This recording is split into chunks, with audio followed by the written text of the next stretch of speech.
Think back to a moment when you felt completely alone. Maybe sitting in your room at night, staring into silence, maybe walking through a crowd where not a single face seemed to recognize you. In those moments, loneliness can feel so heavy, as if you've been cut off from everything alive. But here's the paradox. What if you've never truly been alone for even a single second? Behind every thought, behind every experience, there is one constant: awareness. The strange thing about awareness is that it can't be measured, can't be weighed, can't be divided into pieces. It doesn't arrive in slices as if one part belongs to you and another to me. It simply is, indivisible, seamless, whole. And if that's true, then the consciousness looking through your eyes right now may not be separate from the consciousness looking through mine, or through anyone's. In other words, there may only be one awareness appearing as many perspectives. It's a radical idea, because everything in our daily life suggests the opposite. We're taught that each of us has our own private mind, locked inside our skulls, completely cut off from everyone else's. That belief makes loneliness possible. It makes separation feel real. But what if that belief is just an assumption, and not something we can ever actually prove? Philosophers have wrestled with this for centuries, and mystics have pointed to it in every tradition. From the Hindu teaching of Tat Tvam Asi, you are that, to the Taoist sense of life as one flowing movement, the suggestion is always the same. Awareness has no divisions. It only plays at being many. And if that's true, then the stranger you passed on the street was never truly a stranger. The friend you lost years ago has never been lost. Every face you've ever seen, every voice you've ever heard, was awareness speaking back to itself. So the question is this: what happens when we stop assuming that consciousness is fragmented and start entertaining the possibility that it has always been one? If separation itself is an illusion, then loneliness isn't just eased, it becomes impossible. As always on this channel, these are not definitive answers. They are explorations, invitations to look closer at what we take for granted and to discover what mysteries might be hiding in plain sight. Because maybe, in the deepest sense, you have never been alone. Not once. Not even now. We live as if we are separate minds contained in separate bodies. From the moment we're born, the world trains us to believe in this division. This is you, that is them. Your thoughts are private, their thoughts are hidden.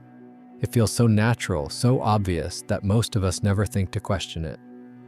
But here's the problem. This idea of separation is not something we've ever proven. It's something we've assumed. Take a simple example. You believe you have your own consciousness, and I have mine.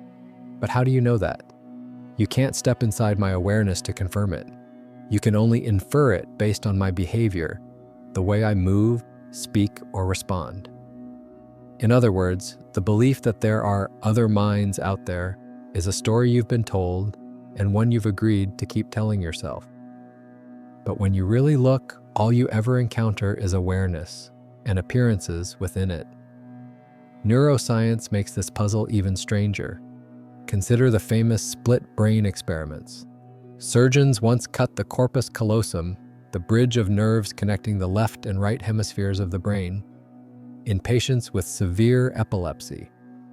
The result was shocking. One side of the body could respond to a command without the other side even being aware of it.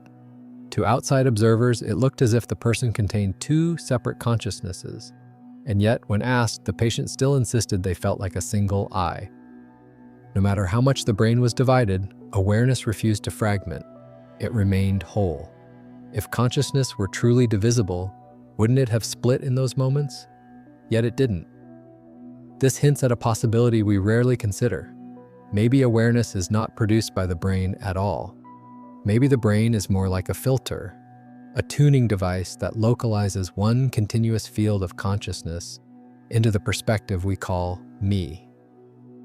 Think about how we define boundaries in daily life. We say, this body ends here, that body begins there. We draw lines around people, around objects, around identities. But where exactly is the border of awareness itself? If you close your eyes and pay attention, can you actually find where your consciousness ends? Does it stop at the surface of your skin? Does it hover somewhere behind your eyes? Or is that just another assumption we've never truly verified?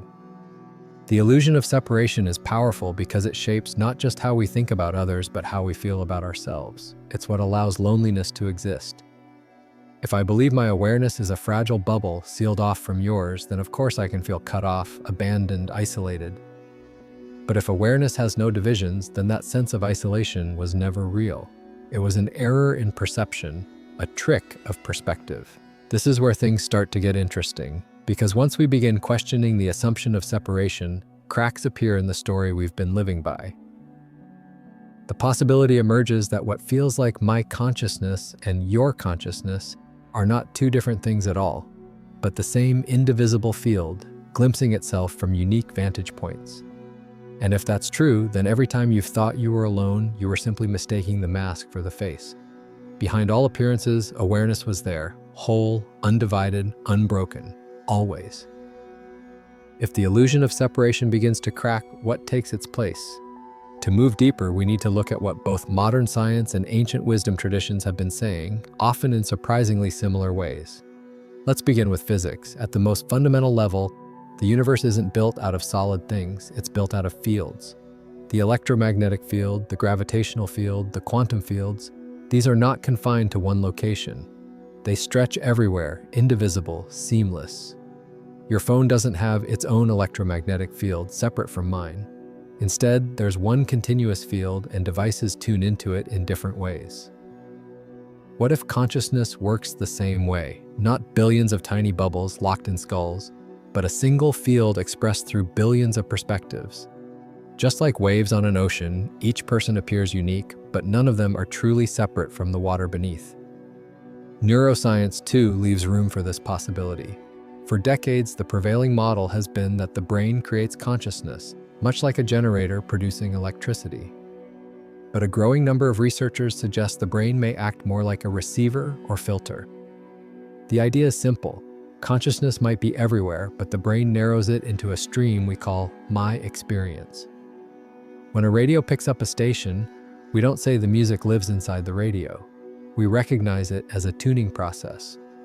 Could the brain be doing something similar with awareness? And this is where the mystics come in. Across cultures and centuries, they've insisted that the self we take to be isolated is actually an illusion, a mask placed over the face of unity. In Hindu philosophy, the Upanishads declare Tat Tvam Asi, you are that.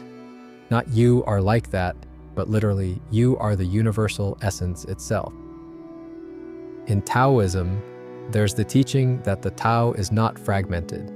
It flows as one movement, manifesting as the 10,000 things, yet never divided from itself.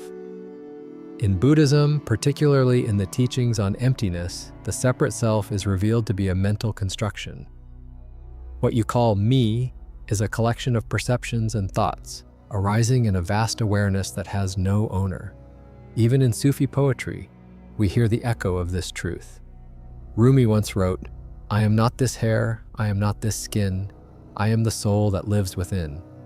And yet, he also pointed to the paradox that this soul is not personal, it is universal, a single fire burning through countless lamps. To bring it closer to home, think of a dream. In a single dream, dozens of characters may appear, friends, strangers, even entire crowds. Each one seems to have its own mind, its own intentions. But when you wake, you realize they were all expressions of one mind, yours.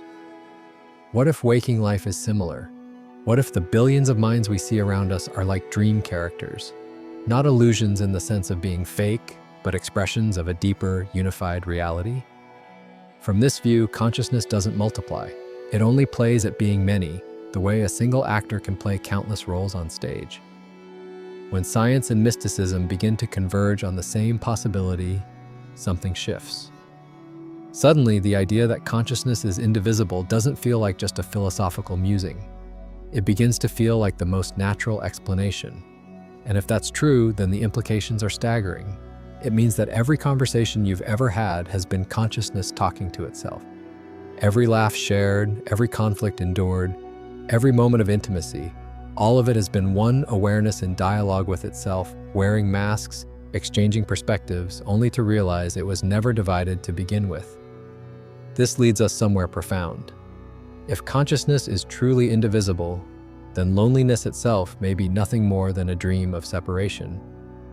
And if we look closely enough, we might discover that it was never real. If consciousness is indivisible, then what does that say about loneliness? Loneliness only makes sense if awareness is something private, locked away, separate from the rest of life.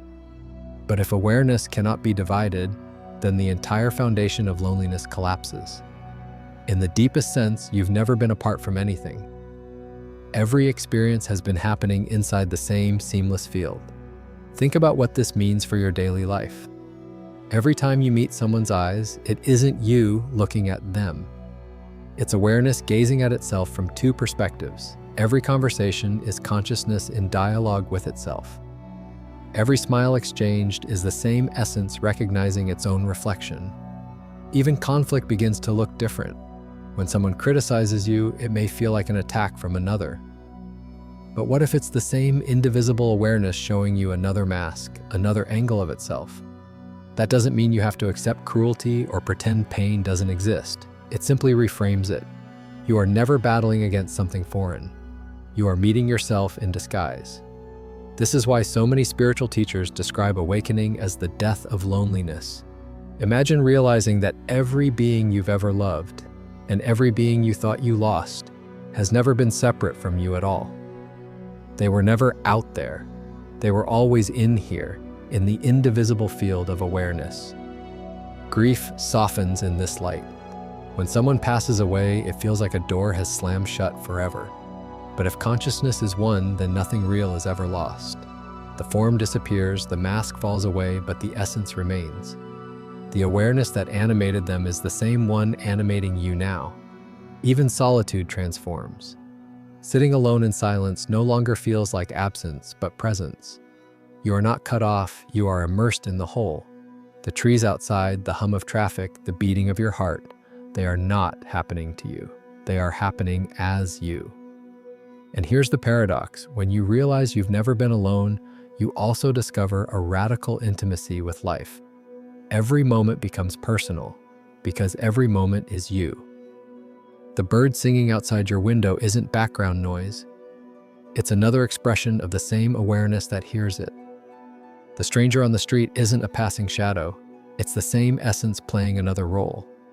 Loneliness, then, isn't something we need to fight or overcome. It's something we wake up from, a dream created by the assumption of separation. And when the dream ends, what remains is connection so total that the very word connection stops making sense. There was never anything to connect in the first place. You've never been alone for a single second, because there has only ever been one awareness, one life, one being, one indivisible consciousness appearing in infinite forms.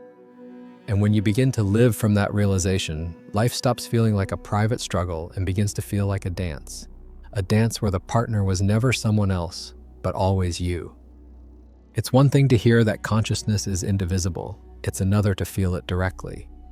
So instead of taking these ideas on belief, let's try a few simple inquiries, ways of testing in your own experience whether awareness can actually be divided. Start with this. Close your eyes for a moment. Notice the field of experience, sounds, sensations, thoughts, all rising and falling. Now ask yourself, where does my awareness end? Can you find its edge?